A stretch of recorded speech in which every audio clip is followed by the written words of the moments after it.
महाराष्ट्र राज्याचे उपमुख्यमंत्री तथा शिवसेना मुख्य नेते एकनाथ शिंदे यांच्या विशेष निधीतून आणि राज्यसभा खासदार प्राध्यापिका डॉक्टर ज्योती वाघमारे यांच्या सातत्यपूर्ण पाठपुराव्यामुळे मंजूर झालेल्या अत्याधुनिक CCTV कॅमेऱ्याचे लोकार्पणाचा कार्यक्रम रविवारी दत्त मंदिर परिसर सिव्हिल लाईन येथे उत्साहात संपन्न झाला। यावेळी राज्यसभा खासदार म्हणून निवड झालेल्या प्राध्यापक ज्योती वाघमारे यांच्या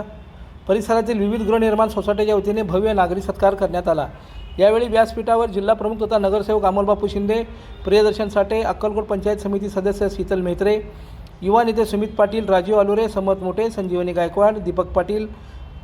अजिंक्य साठे, सचिन माने, राजू माने, यशवंत सोसायटी,